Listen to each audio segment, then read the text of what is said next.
सभी संतों के चरणों में वंदन। मुझे एक ही जिज्ञासा है, जब कहते हैं सभी धर्म समान है तो फिर हिंदू धर्म महान कैसे हुआ, अन्य धर्म क्यों नहीं? कितना शॉर्टकट बोले, इतना विस्तृत। सनातन धर्म ही महान क्यों? दूसरे धर्म जो अपने आप को बहुत बड़े बड़े मानते हैं वो महान क्यों नहीं? वो महान इसलिए नहीं है क्योंकि वो धर्म नहीं है। इस दुनिया में धर्म केवल एक ही है, उसका नाम है सनातन धर्म। बाकी के जो है वो धर्म नहीं है,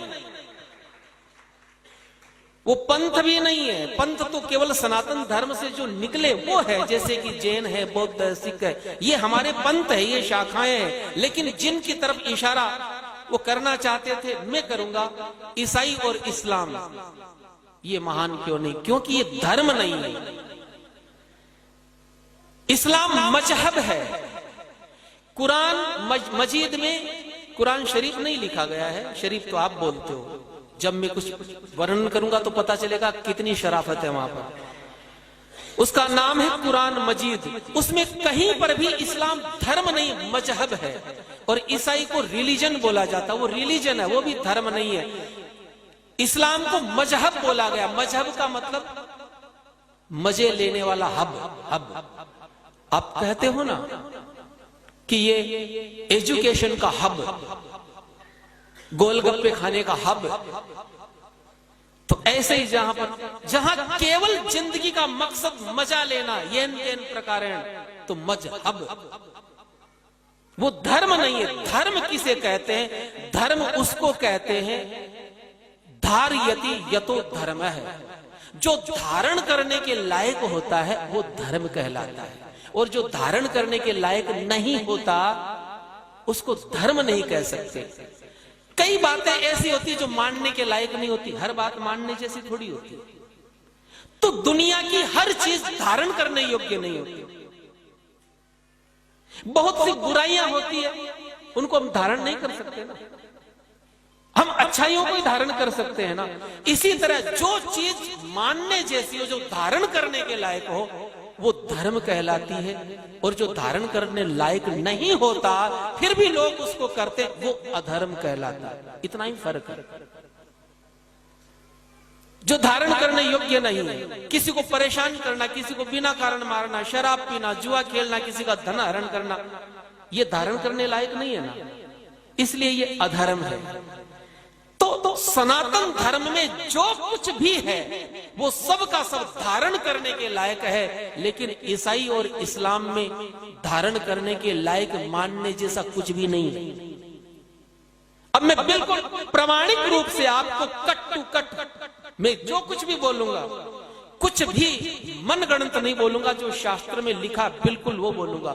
सनातन धर्म ही महान क्यों, वो महान क्यों नहीं? सबसे पहला कारण, केवल मुख्य 7-8 कारण गिनाऊंगा, मेरे पास 1000 कारण है।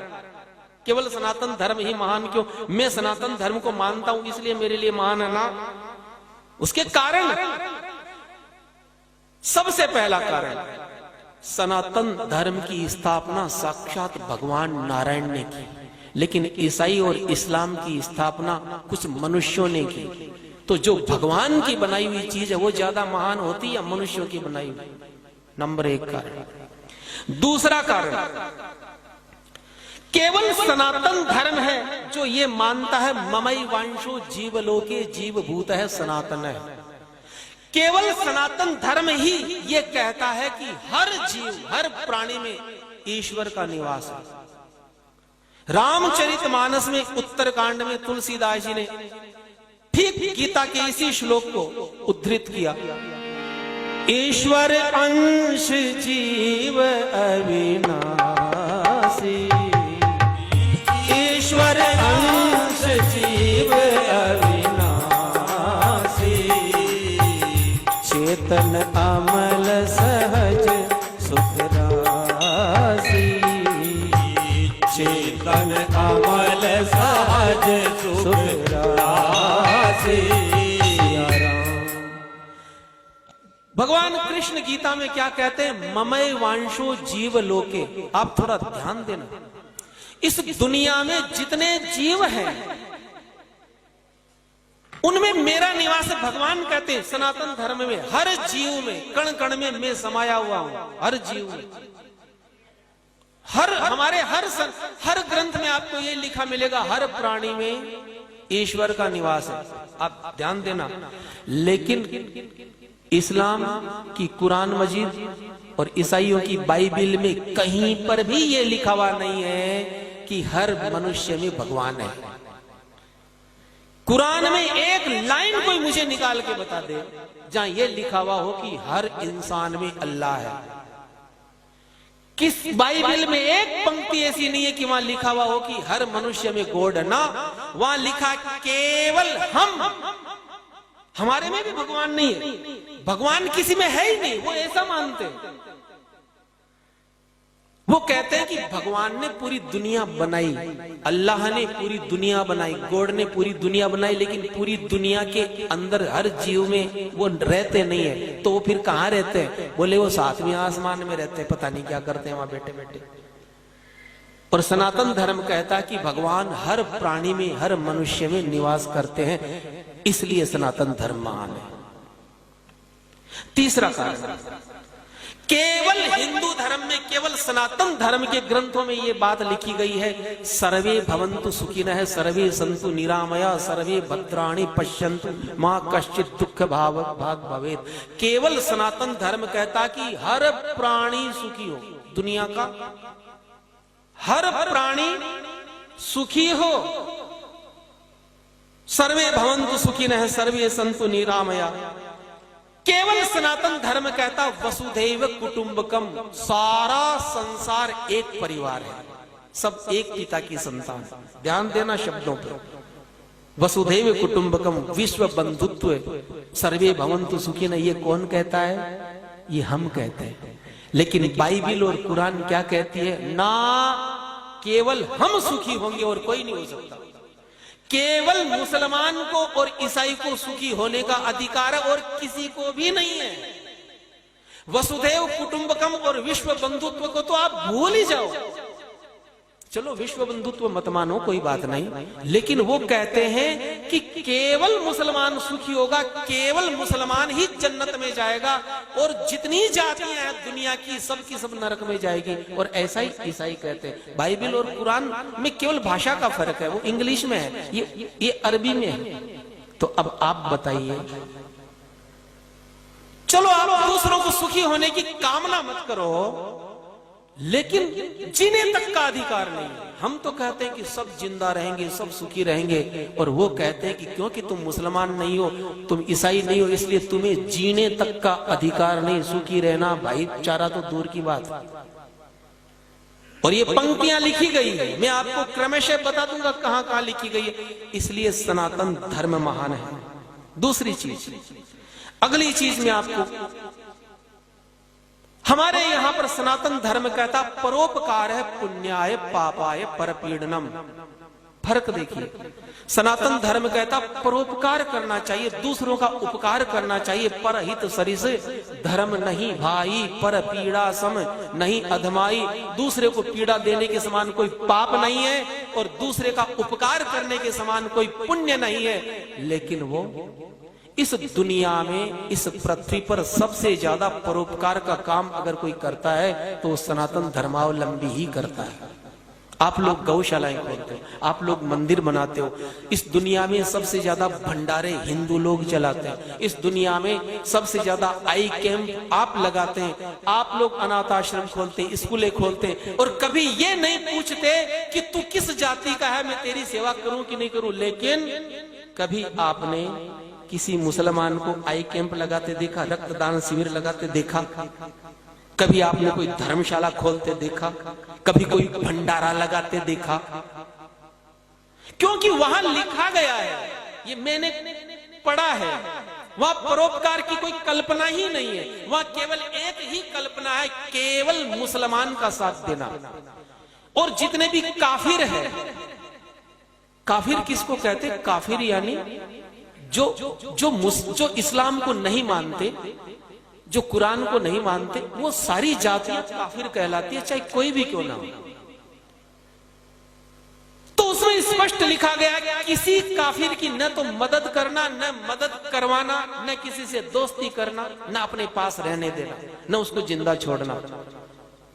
तो सनातन धर्म केवल परोपकार की बात करता है, सेवा की बात करता है, इसलिए सनातन धर्म महान है और दूसरा कोई महान नहीं है। अगला कारण, सनातन धर्म कहता है सब बराबर है, हर मनुष्य बराबर है। विद्या विनय संपन्ने ब्राह्मणे गवि हस्तिनी सुनी चैव स्वपाके च पंडिताः समदर्शिनः है। ये गीता में भगवान कृष्ण कहते हैं समदर्शी बनो, यानी सब के सब इस दुनिया में कोई ऊंच नीच है ही नहीं। हमको सबको समदर्शी रूप से देखना चाहिए। सीय राममय सब जग जानी, करो प्रणाम जोरी जुग पानी। इस टाइप की लाइन आप बाइबल और कुरान में दूरबीन लेके ढूंढोगे ना तो भी मिलने वाली नहीं है। वहां पर इस प्रकार की कोई अवधारणा नहीं है कि सब समान है ना। वहां लिखा गया है सूरा नंबर 3 की आयत नंबर 110। आप तो कहते हो सब बराबर, सब में सिय राम में सब जग जानी, लेकिन अब वहां क्या कहा गया है? कुरान मजीद की सूरा नंबर 3 की आयत नंबर यानी लाइन नंबर 110 में कहा गया है कि दुनिया में, हे मुसलमानों, दुनिया में जितनी कौमें हैं, जितनी जातियां हैं, उन समस्त जातियों में तुम सबसे श्रेष्ठ हो, तुम सबसे बेहतर हो, तुम्हारे जितना बढ़िया कोई नहीं। तो फिर महान कहां से हो गए? और सनातन धर्म कहता नहीं, सीए राम में सब जग जानी, करो प्रणाम जोर जुग पानी। केवल सनातन धर्म महान है। इसके कितने कारण मैं बताऊं। अब अगली चीज मैं आपको बताता हूं। केवल हिंदू धर्म के ग्रंथों में और उसके स्वभाव में दया है, करुणा है, अहिंसा है। हमारे यहां क्या कहा जाता? अहिंसा परमो धर्म है, जियो और जीने दो।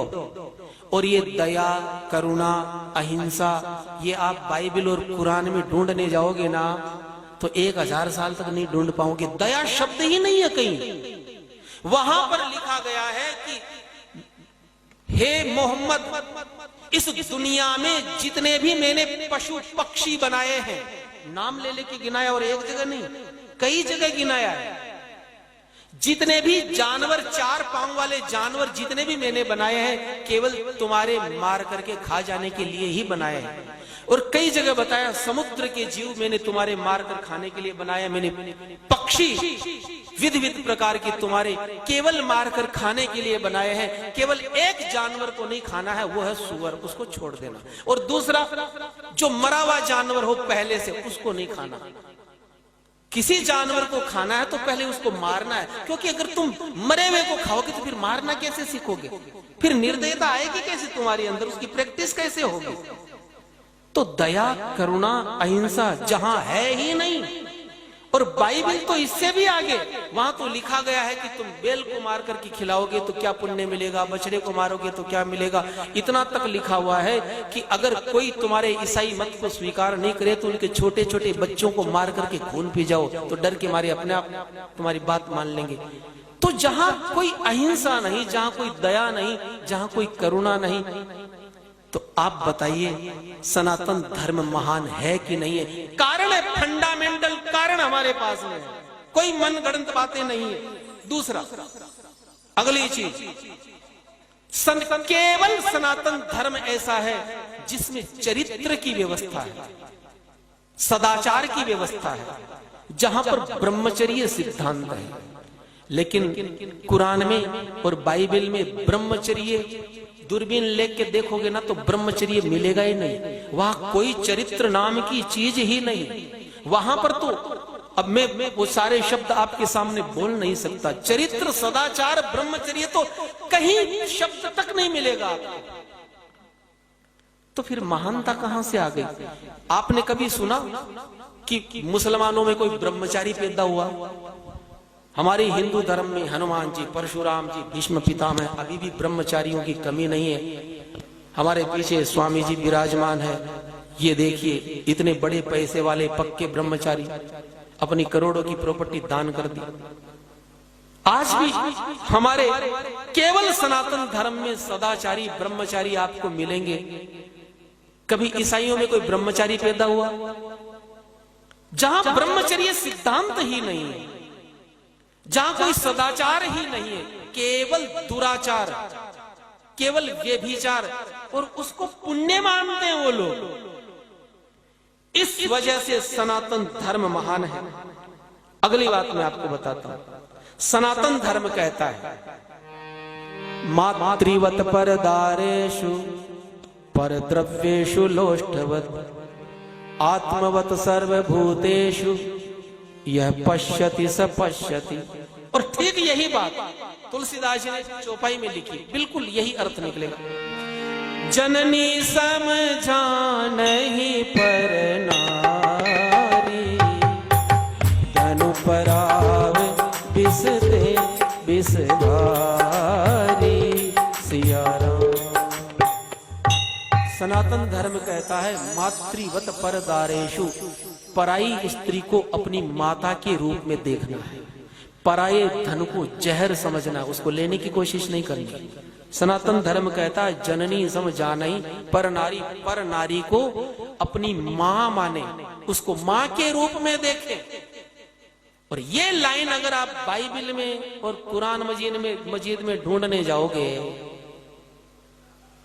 सारे सेकुलर लोग भी पीछे पड़ जाए ना तो भी इस टाइप की लाइन नहीं मिलेगी। वहां स्पष्ट लिखा हुआ है केवल जन्म देने वाली स्त्री तुम्हारी मां है, और कोई औरत तुम्हारी मां न तो मां के जैसी है न वो मां हो सकती। बिल्कुल साफ मना कर दिया गया। इसलिए मुसलमान किसी भी औरत से शादी कर लेता, चाहे वो रिश्ते में कुछ भी क्यों ना लगती।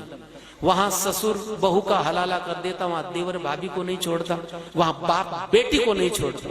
अगर मैं लाइन लगा करके नाम लेना शुरू करूंगा तो बहुत समय हो जाएगा।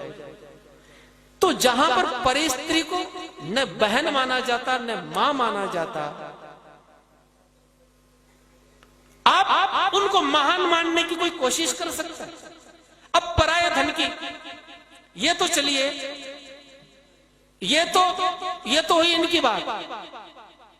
ये तो अपनी औरतों के साथ उनका बर्ताव है। अब दूसरे मतावलंबियों की औरत के साथ क्या बर्ताव करना, स्पष्ट वर्णन है वहां पर। सूरा नंबर 2 की आयत नंबर 223, उसमें लिखा हुआ है कि हे मुसलमानों, औरत क्या है, औरत को किस नजरिए से देखना है। तो वो कहते हैं कि औरत तुम्हारी खेती है। माँ बहन यत्र नार्यस्तु पूजन्ति रमन्ति तत्र देवता, ऐसी कोई कल्पना आप सोच मत लेना। वहां केवल हिंदू धर्म में है कि जहां स्त्री की पूजा हो, इसलिए वहां पर कोई देवी हुई नहीं आज तक। पैगंबर हुए लेकिन कोई पैगंबरी हुई कभी, जब होने ही नहीं दिया किसी को।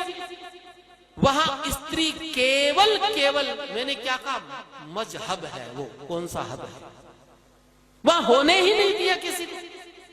कोई देवी, कोई सती, कोई पतिव्रता ईसाई और मुसलमान में कभी हुई कोई आपने सुना? और आपसे पूछा जाए सनातन धर्म में तो आप सैकड़ों नाम गिना दोगे। हमारे यहां आकर तो सोनिया गांधी भी हो गई सती, उसने भी दूसरा विवाह नहीं किया। ये इस भारत भूमि का पुण्य प्रभाव है। मत बजाओ तुम ताली। तो अब सूरा नंबर 50 की आयत नंबर 10 में दूसरे मत की औरतों के लिए क्या लिखा गया आप सुनिए। वहां स्पष्ट लिखा गया है कि काफिर औरत की कभी इज्जत मत करो। अब ध्यान दीजिए, हमारे यहां पर तो आप देखिए शिवाजी महाराज के वहां किसी मुसलमान की लड़की को पकड़ के लाए, ऐसे सम्मान भिजवाया। अमर सिंह अकबर के उस सेनापति की लड़की को ले आया, ऐसे सम्मान भिजवाया। और यहाँ कुरान मजीद कितनी बढ़िया बात कहती है, सूरा नंबर 50 की आयत नंबर 10 में कि हे मोमिनो, काफिर औरतों की कभी इज्जत मत करना, क्योंकि वो इज्जत करने के लायक नहीं। तो बोले काफिरों की जितनी स्त्रियां हैं, अब ये हदीस में लिखा गया कि जितनी भी औरतें गैर मजहब में मैंने बनाई है वो केवल तुम्हारे आनंद उठाने के लिए ही बनाई है। जब इस प्रकार की बातें पढ़ाई जाएगी मदरसों में और छोटे छोटे बच्चे पढ़ करके जब निकलेंगे तो रेपिस्ट नहीं बनेंगे तो क्या बनेंगे? बीमारी की जड़ कहां है? मैं कहता हूं 1000 साल पहले अगर कुरान मजीद को पढ़ लेते हमारे धर्म गुरु और हमें बता देते तो 1000 साल की गुलामी इस देश में होती ही नहीं, क्योंकि आप लोगों ने सबको अपने जैसा समझा। हम ये सोचते हैं कि सब धर्म समान है, हम अपने जैसा सबको समझते हैं, हमारे जैसा दुनिया में कोई नहीं है। अगली चीज हमारे यहां कहा गया पराया धन कभी नहीं लेना, पराये धन को विष के समान समझे। लेकिन यहां पर सूरा नंबर 67 की आयत नंबर 69 यानी 69 नंबर की आयत में कहा गया है कि हे मोमिनो, इस दुनिया में जितना धन है, जितना माल है, उसके मालिक तुम हो। अर्थात ये जो तुम बैंक बैलेंस बना रहे हो, ये जो धन संपत्ति कारखाने, ये जो तुम लोगों ने मेहनत करके बनाए, इसके मालिक तुम नहीं हो, मुसलमान है, ये कुरान कहती है। और फिर आगे लिखा गया है कि काफिरों को मारने के बाद में उनकी स्त्री और धन जो तुमने लूटा है वो गनीमत का माल है, वो तुम्हारे लिए पाक और हलाल है। पाक यानी पवित्र है। जहां पर लूटने को, रेप करने को पवित्र कार्य माना जाता हो, तो आप बताइए कहीं महानता, इनको आप धर्म कह सकते हैं? इसलिए सनातन धर्म महान है। जय श्री राम। अगला प्रश्न।